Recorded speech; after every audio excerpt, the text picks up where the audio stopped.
नमस्कार, मुद्दा देख रहे हैं आप। मैं हूं आपके साथ रेशु त्यागी। सरकार के निर्देश पर प्रदेश के अवैध मदरसों की जांच कर रही एसआईटी ने अपनी रिपोर्ट शासन को सौंप दी है।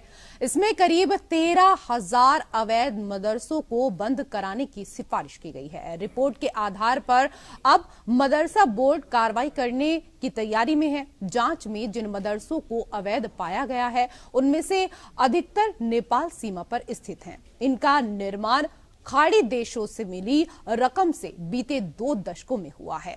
इन अवैध मदरसों में देश विरोधी गतिविधि का आरोप है।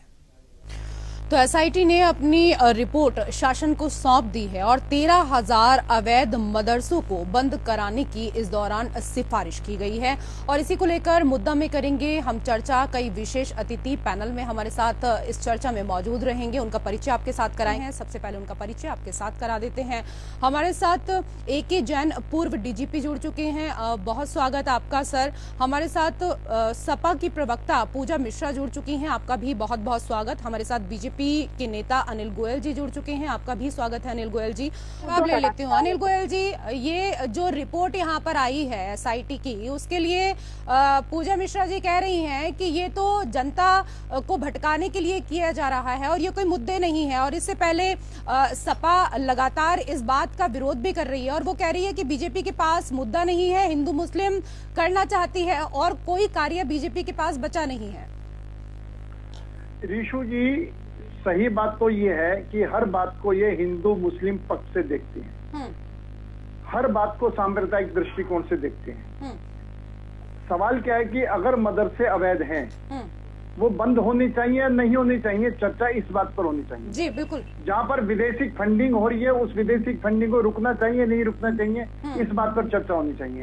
जहाँ पर देश विरोधी कार्रवाई हो रही है, देश विरोधी गतिविधियां चल रही है, वो रुकनी चाहिए नहीं रुकनी चाहिए, चर्चा इस बात पर होनी चाहिए।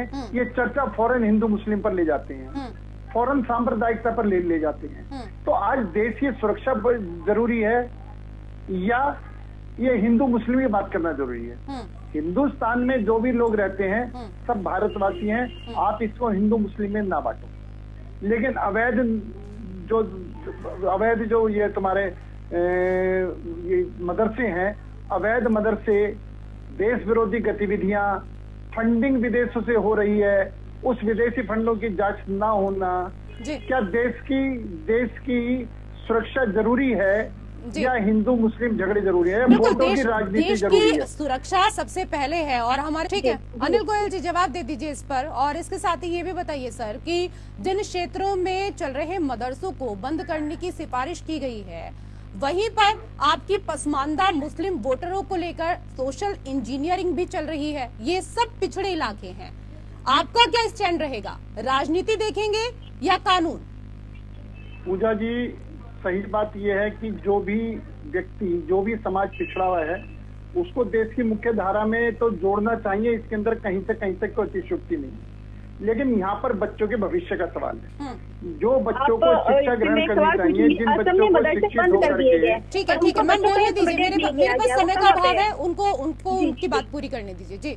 जिन बच्चों का भविष्य खराब हो रहा है, उन बच्चों का भविष्य सुरक्षित करने के लिए उनको वो शिक्षा देनी जरूरी है जो उनके जीवन में काम आए, जो डे टू डे वर्क में काम आए, उनकी नौकरी में काम आए, उनके बिजनेस में काम आए, ना कि इस तरीके की सांप्रदायिक बातें करके देश विरोधी गतिविधियों को चलने वाली जगह पर फौरन अंकुश लगना चाहिए। और ये जो लगभग 20 साल 25 साल से ये चीजें वहां पर लगातार चल रही हैं और उस टाइम में जो उस टाइम की सरकारें थी, उन सरकारों ने उस पर ध्यान नहीं दिया।